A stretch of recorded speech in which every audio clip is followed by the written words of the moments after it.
Muy buenas noches, buenas noches. Buenas, ¿qué tal? En esta Hola fría a todos. noche aquí en el hemisferio sur, le damos la bienvenida a este podcast. Este es nuestro podcast número 8 de nuestra segunda temporada. Así, último capítulo que el último tenemos. capítulo que tenemos de esta temporada de los jóvenes de la Iglesia Cristiana La Roca, Santiago.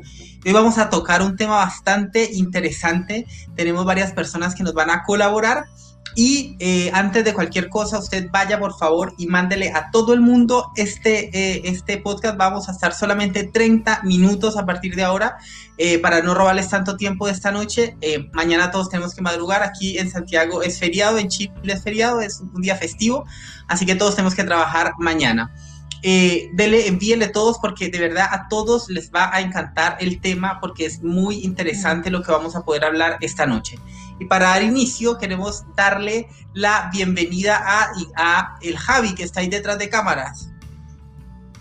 ¿Cómo está, Javi? Hola, bro. Buenas noches. Buenas. ¿No se escucha, no amigo? No se escucha su voz, amigo. Ahí sí. Buenas. Buenas. Buenas. También tenemos a la Cindy. ¿Está la Cindy por ahí? Ahí. Hola. Buenas noches, bienvenida. También Buenas tenemos noches. Gracias. Está con nosotros Joemir y Richard. Hola. Buenos chiquillos. Bienvenidos. Tenemos a la Nachita, Ignacia Aguirre Palma. Buenas noches. Hola, bienvenida. Y tenemos, este es el team sorpresa, ¿no? Está la parte sorpresa y tenemos a Natalia Flores. Ella es una amiga muy querida de nosotros. Hola, ella es psicóloga y va a estar acompañándonos y va a estar respondiéndonos hartas dudas al respecto. Así que bienvenidos a este podcast que se llama Quiero Desaparecer. El tema de este capítulo, último capítulo, repetimos, como digo, vaya, compártaselo a todo el mundo. Y vamos a empezar con Nachita. La Nachita va a hacer un par de preguntas. Nachita, el micrófono y la pantalla es suya.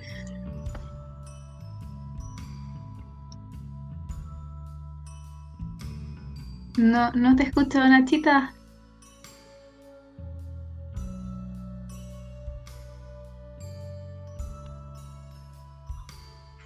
Nachita, ¿ahora sí?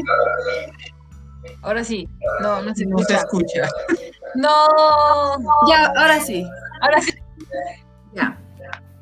Sí, estuve investigando harto con respecto al suicidio y las estadísticas que hay de este, y busqué en la Organización Panamericana de la Salud, o la OPS, y leí una que es súper interesante y me gustaría que me resolviera una pregunta. Se estima que por cada suicidio que se produce hay más de 20 intentos. ¿Cómo podemos diferenciar entre el suicidio, entre un intento, un pensamiento? Ya.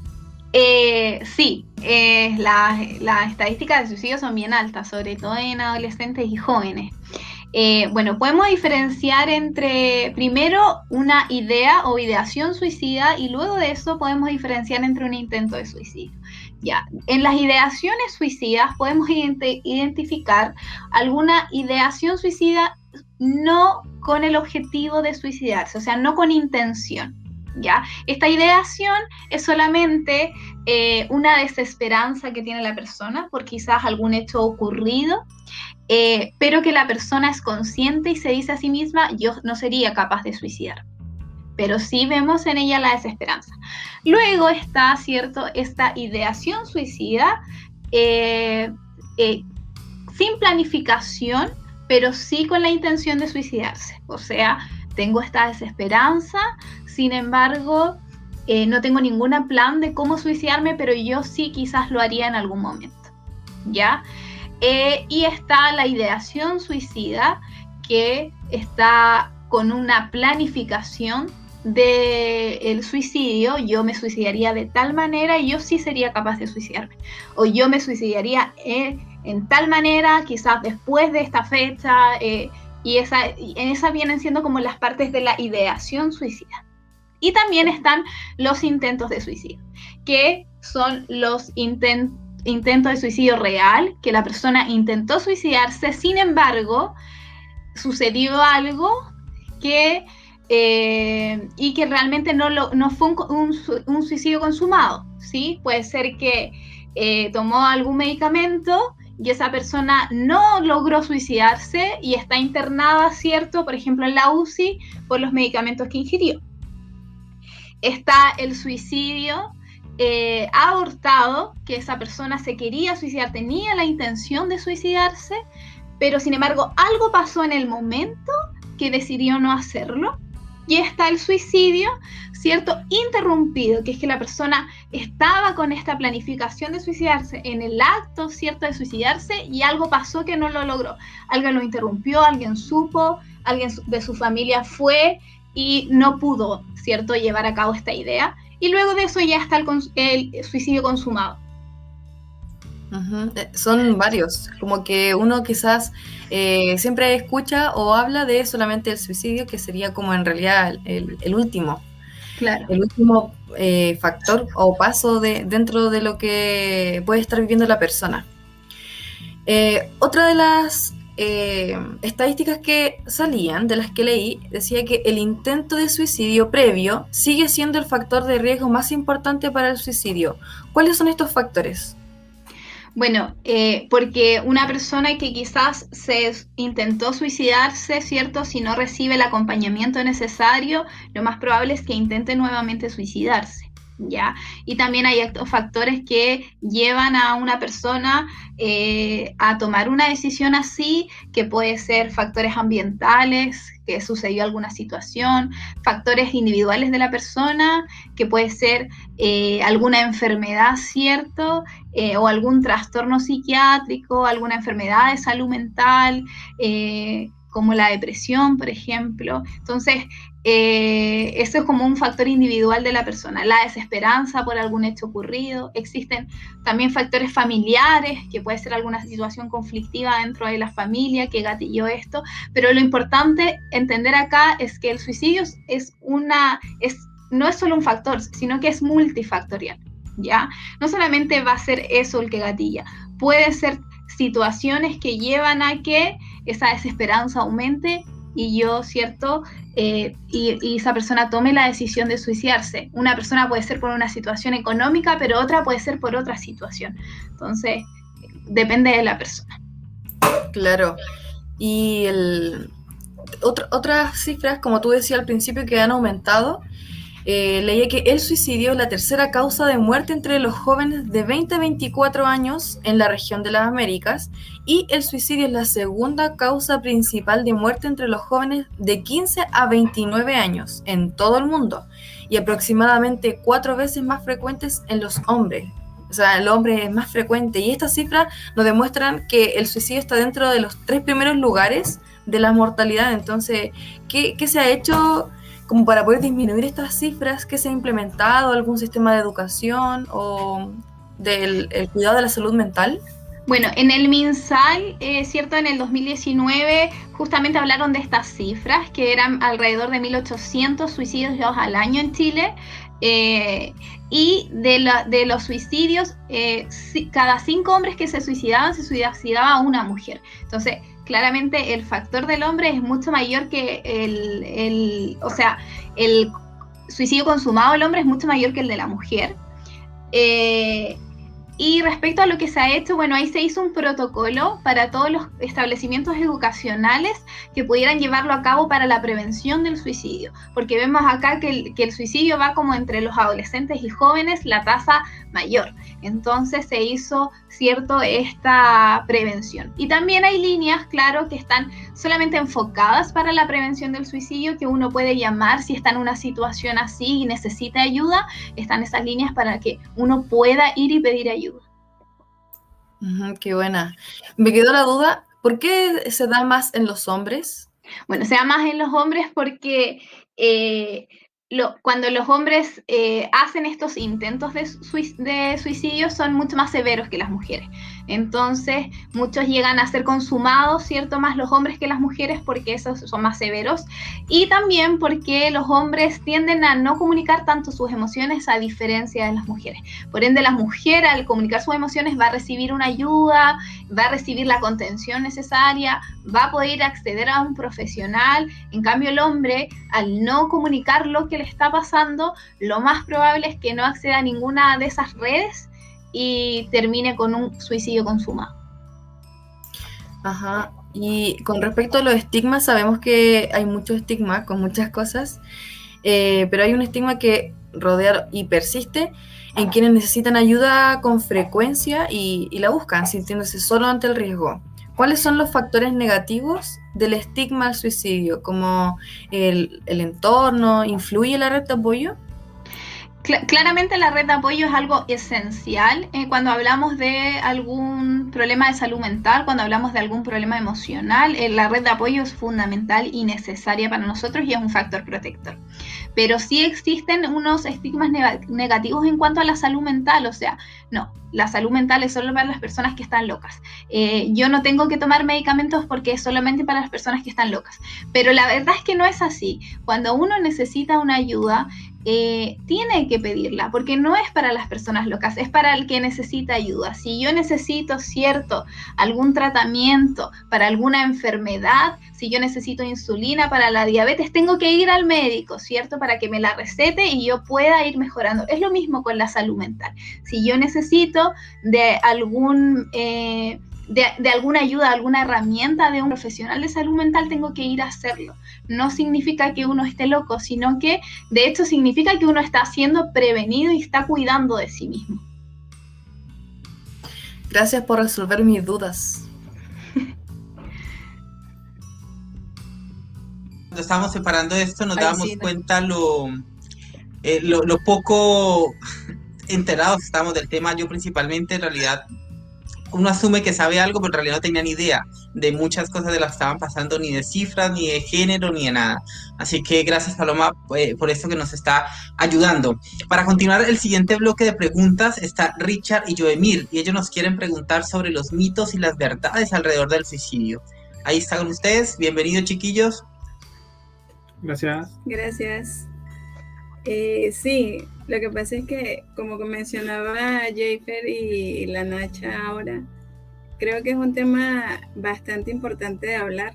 Creo que a veces por ciertos miedos o dudas se ha convertido como en un tabú, y creo que a veces el no hablarlo puede también como frenar alguna ayuda que podamos realizar. Y creo que ahora en el contexto de pandemia, que la gente está como más alejada, por decirlo de alguna forma, más distanciamiento, entonces a veces no está ese contacto de poder hablarlo con otra persona.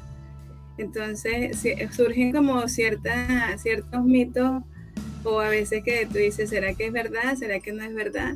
Entonces, una de las primeras dudas es, ¿la gente feliz no se suicida? No necesariamente. Como hablábamos delante, el tema del suicidio es multifactorial, o sea, puede ser por muchos factores. Y yo puedo tener una persona que sea muy feliz, pero pasó un factor ambiental, por ejemplo, un estrés desmedido, ¿cierto?, en mis estudios, y no me fue bien y me está yendo muy mal y siento que me estoy echando la carrera, y yo ser una persona muy feliz, pero siento que eso que tenía mi esperanza ahí se derrumbó y puede ser un factor de riesgo contra el suicidio. Sí, es como también ver bien, observar bien, porque hay mucha gente que dice, no, pero mira, él estaba feliz, estaba tranquilo, ¿cómo es posible? Entonces es importante tomar todo eso a considerar. Sí, algo que también suele pasar mucho es como a veces se trata de minimizar este tipo de situaciones. A veces la gente dice, no, solamente está llamando la atención. Ahora, el mito que existe alrededor de esto, ¿es verdad que la persona que dice que lo va a hacer solamente está llamando la atención y no lo hará? No, no es verdad. O sea, está comprobado que mucha gente que ha dicho que se va a suicidar termina suicidándose, por ende ya ahí es como que no es real. Sin embargo, también está el punto en que la persona que dice que se va a suicidar, la persona que está diciendo es que necesita una ayuda, está avisando que necesita una ayuda. A veces nosotros decimos, pero no dijo nada. Pero cuando dice a veces dudamos. Entonces la verdad es que la persona que dice, ¿cierto?, que o tiene una ideación suicida o tiene la intención de suicidarse, es una persona que necesita ayuda, independiente de si yo creo que se va a suicidar o no, pero necesita ayuda de todas formas. Sí, creo que hay como un grito que a veces se tiende como eso, a decir, no, pero es que mira, le está poniendo color o está exagerando y realmente no lo va a hacer. Igual es como una alerta que hay que prestarle atención en su momento. Hay otro mito que también vimos que es como muy común. Dice, los que no muestran señales de suicidio corren menos riesgos que las personas que sí. Tampoco necesariamente. La persona que muestra, ¿cierto? O la persona que dentro de sus factores tiene alguna enfermedad de salud mental, algún trastorno de salud mental, claramente tiene un riesgo. Claramente yo me voy a dar cuenta quizás más rápido de esa persona. Pero puede ser que una persona está pasando por un momento muy difícil, hay un factor ambiental o un factor familiar que le ha afectado mucho en el último tiempo y no lo ha querido decir, no lo ha querido demostrar. Y puede ser que también estén en un riesgo, puede ser que ese también sea un riesgo para él. Entonces esa es la importancia de que uno con sus redes, ¿cierto?, que tiene apoyo, con sus redes, las personas que sociabiliza, esté pendiente de lo que están viviendo. Porque no una persona que uno dice, es que uno cree que todo el mundo siempre está bien, aunque uno no lo vea, pero no necesariamente. Uno no conoce lo que está pasando el otro y por eso es importante saber en qué está el otro. Sí, ahí hace como más énfasis el apoyo de las personas que te rodean. Puede ser tu círculo familiar o de amigos que se puedan ver como que si una persona que siempre está a nuestro alrededor es feliz, energética, siempre te saluda con una sonrisa, pero hay un momento en el que está callada, silenciosa, entonces es como importante ver o preguntarle qué le pasa, porque hay personas que no tienen como esa misma facilidad de comunicar sus problemas. Entonces es determinante como las personas que te rodean. Sí, igual creo que pasa mucho, yo creo que es algo muy común, en el que cuando pasa, lamentablemente, a veces las personas dicen, pero si él estaba bien, pero si no le pasaba nada, él era feliz, él, no sé, tenía una vida normal, por ejemplo. Ahora, hay un mito que dice que solamente las personas con trastornos mentales se suicidan. ¿Es cierto que solamente ese tipo de personas se suicidan? No, como hablábamos delante, es como hay multifactores para el tema del suicidio, no puede ser solo uno. Uno de los factores claramente puede ser un trastorno de salud mental. Sin embargo, también pueden ser otros, como nombramos, algún factor familiar, algún factor ambiental, algún factor que no lo esperaba, ¿cierto? La desesperanza por la pérdida de un ser querido, quizás. La verdad es que es multifactorial, por ende, no solamente es un factor, claro, el tema de los trastornos de salud mental, pero también hay varios. Y creo que es importante señalar también, volver un poquito a lo atrás, que como el tema de la familia, de la cohesión familiar, sí o sí es un factor protector para que la persona que está pasando por una situación difícil se sienta apoyada, se sienta acompañada, ¿cierto? Y estas ideaciones o estos riesgos suicidas se disminuyen. Igual también pasa mucho que a veces cuando pasa la persona dice, no, ya si él lo había pensado, eso no había nada que hacer. Ahora, ¿esto se puede prevenir o no se puede prevenir? Sí, completamente se puede prevenir. O sea, como hablábamos, como un factor protector es la familia, también es el entorno social. Nosotros tenemos factores protectores. Y se pueden prevenir, como nosotros podemos decir, esta es una manera de prevención. Hablar acerca del suicidio es una manera de prevención, sabiendo que la persona, si necesita ayuda, puede pedirla. Que la persona que necesita ayuda puede acercarse a alguien, ¿cierto? Que la persona que necesite ayuda sepa que tiene a alguien cerca. El hablar de suicidio completamente es una prevención. Si la persona dice, no, es que sabes que tengo ideación suicida, eso lo va a ayudar a que el decir lo cierto, a recibir la ayuda oportuna. Entonces, sí es algo que se puede prevenir. Sí, igual yo creo que es súper importante en la prevención que, por ejemplo, la participación de la familia. A veces, Sí. o sea, yo creo que estadísticamente tiene que ver mucho con el índice de suicidios, sentirse solo, sentirse abandonado. Entonces el abandono por parte de la familia, muchas veces de los padres, influye de manera directa en que este tipo de situaciones se produzcan en un futuro, sobre todo a cierta edad. Ahora, yo creo que es súper importante que los padres entiendan que el abandono no solamente no está físicamente, sino el abandono también puede ser simplemente no prestar atención. No sé, por ejemplo, un padre le compra a un hijo un videojuego y siente que lo está atendiendo porque le está dando eso, pero en realidad quizá lo que necesita es atención. Entonces el hecho de estar con esa persona, a veces solamente decirle, mira, estoy orgulloso de ti por esto que hiciste, por ejemplo, a veces puede ser un factor que puede prevenir, que puede hacer un cambio en esa persona a un largo plazo. Sí, completamente. El factor familiar es importante para prevenir y es un factor protector fundamental de todo ser humano. O sea, no solamente el niño, no solamente el joven, no, del adulto también. El factor familiar es un factor protector en todas las etapas de la vida. Muchas gracias. Muchas gracias. Por todas tus asesorías. Gracias. Qué buenas preguntas. Y nos damos cuenta que hay cosas que nosotros creemos que son y resulta que no tienen nada que ver a lo como lo estamos pensando. Así que es bueno instruirnos y leer un poco. El siguiente bloque de preguntas va a contestar a una de las preguntas que en el chat está haciendo la pastora Patti de síntomas y actitudes. Y este bloque lo va a hacer mi esposa. Hola, Palo. Hola. Y justo se parecía a la pregunta que hizo la pastora, como los síntomas, pero claro, la pregunta es qué tipo de señales debemos observar en los jóvenes para estar atentos, para así tomar acciones con tiempo. Bueno, como hablábamos que es multifactorial, por ejemplo, hay factores que pueden ser de riesgo individuales, como la desesperanza, el ya no tener un sentido de pertenencia, el sentirse una carga para los demás, el tener una baja red de apoyo, quizás un factor de haber vivido una situación traumática hace muy poco. Un factor quizás puede ser más ambiental, la mucha carga académica, que haya cambiado su actitud por la mucha carga académica.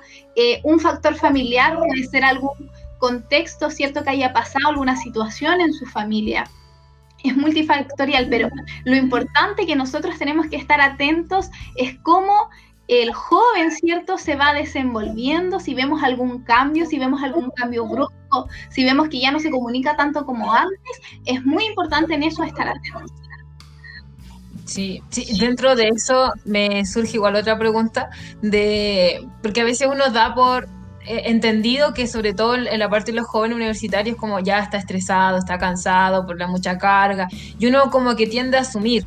¿Y cómo uno puede hacer la diferencia? O si quizás directamente hablarlo, como qué acciones es bueno poder, porque uno lo puede distinguir, pero a veces asume cosas que a lo mejor no lo son. Como qué se puede hacer en estas ocasiones.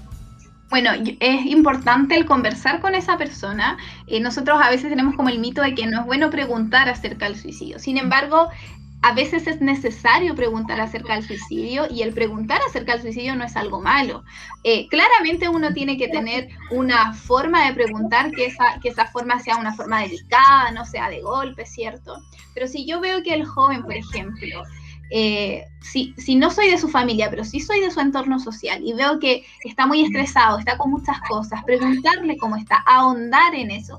Pero si veo y noto que está como desesperanzado, si veo y noto que no tiene ganas, que no está motivado, importante el factor acerca del futuro. Si veo que está solo centrado en eso y ya no percibe su futuro, ya no planea su futuro, ya no piensa en su futuro, es importante preguntar si en algún momento ha pensado en desaparecer, en que un día no despertar, si ha tenido esos pensamientos, ¿ya?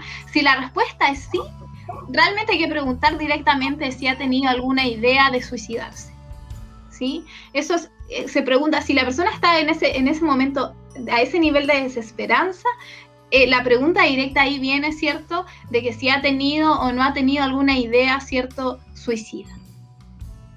Súper. Bueno, igual al final todo se trata de conversar y no dar por asumido. Así que bacán, muchas gracias, Pablo. Y en verdad son signos bastante cercanos, son síntomas que uno puede distinguir quizás con facilidad, sobre todo en pandemia. Al final siempre es bueno comunicar. Y gracias por eso. Lo Vale, importante vale es aclarar contener. que vale aclarar que esto Sí. abarca a toda la población. Nosotros escogimos una parte como para ser un poco más acotado, y es que nosotros trabajamos con jóvenes principalmente y vimos estas cifras que son casi escandalosas, ¿no? Entonces, pero estos signos abarcan a todo, ¿verdad, Paloma? A toda Sí, la o sea, población. a toda la población abarca esos signos. Todos me pueden mostrar alguna diferencia en su ánimo y todos van a cambiar de alguna u otra forma. Es importante el conversar. Como hablamos delante, que el factor protector también es la familia, lo importante es vincularse. Que yo me vincule con esa persona, que yo me vincule con mi familia, que no sea una persona que vive en mi casa. No, esa es mi familia. Entonces yo con mi familia tengo que tener una relación de cohesión familiar, y con mis amigos, con esas personas sociales que nos comportamos, con las personas de la iglesia, yo tengo que tener una relación también de vínculo. Eso es lo importante, pues si no, no vamos a saber en qué está esa persona. Eso es parte también en respuesta más o menos a lo que estaba preguntando Gabriela, y para también dar un poco más de respuesta, está Cindy, y buenas noches, Cindy, que va a hacer otro par de preguntas al respecto. Hola, buenas noches. Hola. ¿Cómo estás? Bien, ¿y tú? Bien. Ok, acá vamos a hablar acerca de un aspecto muy importante, y es el papel que juega la iglesia dentro de este tema. Y para ello tengo la siguiente pregunta. ¿Cuál debería ser el enfoque o la estrategia de la iglesia para fortalecer al joven en riesgo en sus destrezas de superación personal y resolución de conflictos? Ya. Es importante aquí entender que la iglesia primero es un factor protector para el joven o para cualquier persona que participa en la iglesia. Es un factor protector. ¿Por qué? Porque dentro de los factores protectores que nosotros tenemos es el vivir en sociedad, ¿cierto? El sociabilizar con otras personas. Y en la iglesia no solo uno socializa, ¿cierto? No solo uno conoce, sino que uno se vincula. Entonces es un factor protector más allá. Entonces, el vínculo de la iglesia es fundamental y es algo que uno no puede perder incluso estando en pandemia, ¿sí? El vincularme con esa persona, porque si yo, ¿cómo demuestro el amor por la otra persona a pesar de estar lejos, a pesar de que estar en pandemia? Es no perder el vínculo, ¿sí? Entonces, la estrategia de la iglesia es saber en qué están cada uno de los miembros de mi iglesia, saber en qué etapa está viviendo, qué está pasando en su vida, y el vincularme de esa forma. Eso es importante y eso va a reflejar en mí, ¿cierto? El amor de Dios va a ser un reflejo ahí, en ese vínculo, en esa preocupación que tengo por cada uno de los integrantes. Excelente. Esto contesta a su vez la siguiente pregunta, de qué manera la iglesia puede promover un ambiente de protección al joven en riesgo.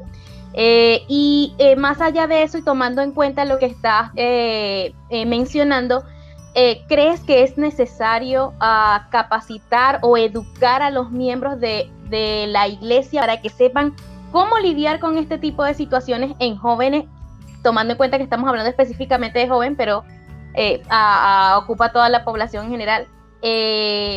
¿De qué manera podría educarse la iglesia en jóvenes en esta situación? Sí, completamente nosotros necesitamos capacitación, ¿sí? Yo siempre digo esto, no solamente en un tema de riesgo suicida, sino que en cada uno de los temas. Si alguien se vincula, tengo un vínculo con esa persona, ¿cierto? Y esa persona me cuenta, me comenta a mí, oye, ¿sabes qué? He tenido pensamientos suicidas, oye, ¿sabes qué? He tenido la idea de suicidarme y estoy angustiado. Yo en ese momento, esa persona confió en mí, no confío en otra persona, confío en mí. Y yo en ese momento no puedo decir, oye, espera, necesito, voy a llamar a mi líder para que te conteste o para que te ayude.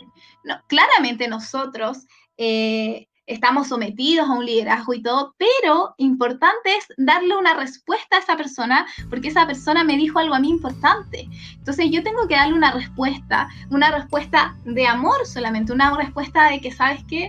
Esto que tú me dices es muy importante. Esto que tú me dices a mí me importa porque tu vida me importa. Y esa cualquier persona lo puede hacer. no necesita ser profesional de la salud, no, cualquier persona puede ir y decirle, sabes que esto que me cuentas para mí es importante porque tu vida para mí es importante, porque a mí tú me importas, y yo en todo lo que pueda hacer te puedo ayudar. Por favor, cualquier cosa que necesites, avísame, yo puedo estar al pendiente, pero sí es importante también que si esa persona no vive conmigo, es que alguien de su familia esté enterado de esta situación, para que dentro de su familia también pueda tener esta contención. Claramente dentro del liderazgo también va a necesitar la contención, pero esa inmediatez hay que resolverla de una buena forma y para eso es necesario capacitarnos. Luego, claramente, vamos y le comentamos al líder, ¿cierto?, que está pasando una situación delicada y que necesita la contención y el apoyo de todos nosotros. Pero a esa persona en que confió, sí o sí necesita darle esa respuesta en ese momento. Excelente. Muchísimas gracias.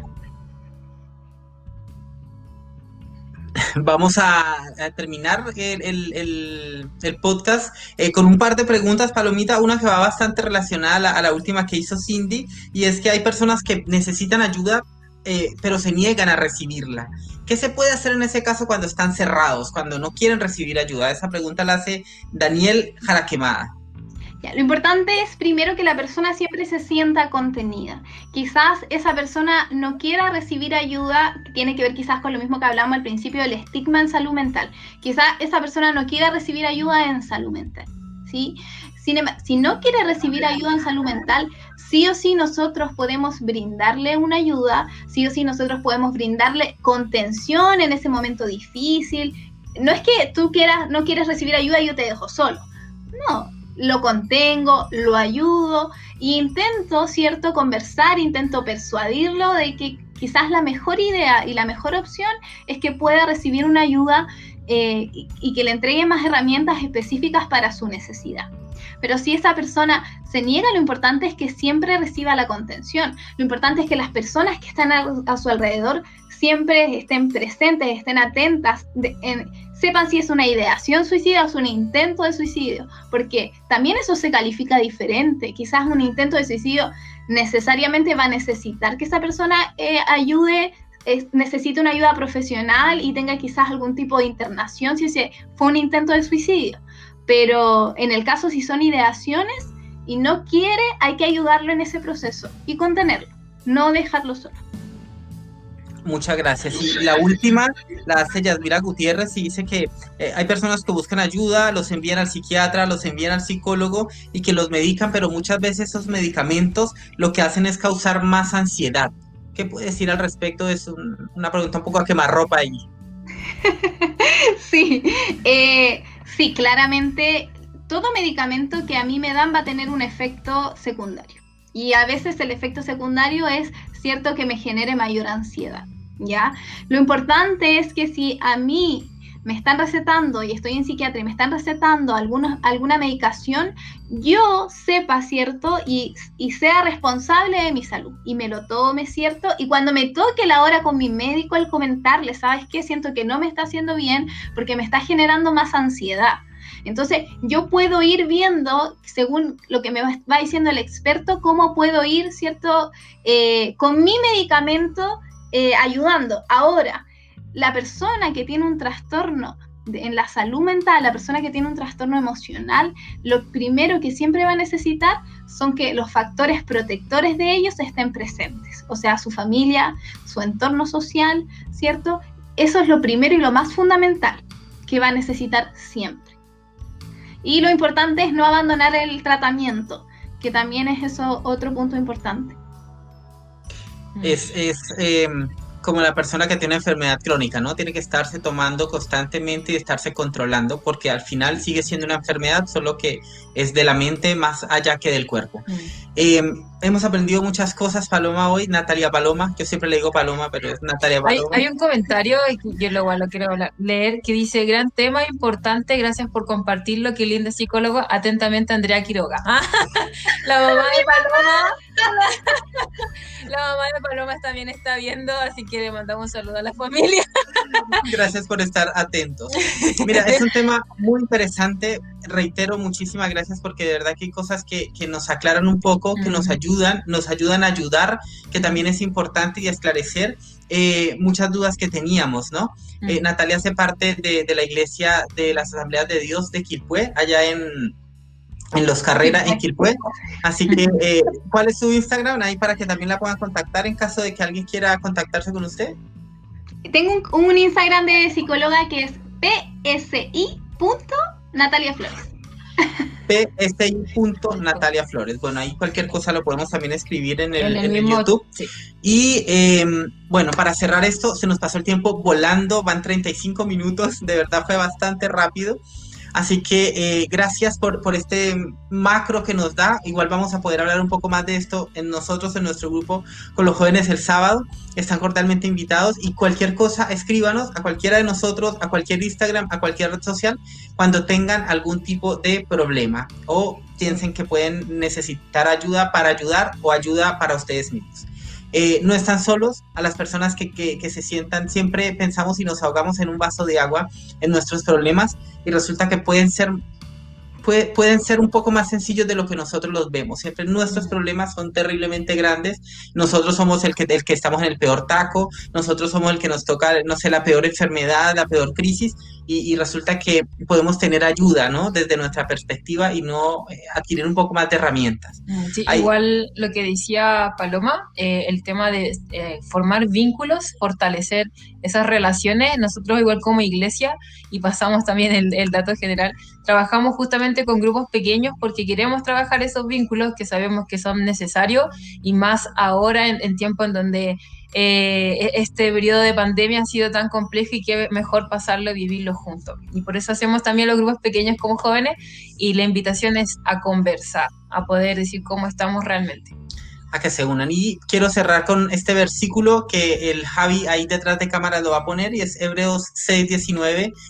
Natalia refirió varias veces durante todo el tiempo que es la desesperanza la que siempre nos lleva a tener ideaciones suicidas y esto, y nosotros tenemos como segura y firme ancla de nuestra alma al Señor Jesús, que es el que nos ayuda en todo. Y yo de verdad le agradezco que haya estado en mi vida desde siempre, porque si bien nunca tuve problemas con eso, sí he tenido problemas en los que digo, ¿qué sería de mí si no tuviese esta esperanza que es el Señor Jesús?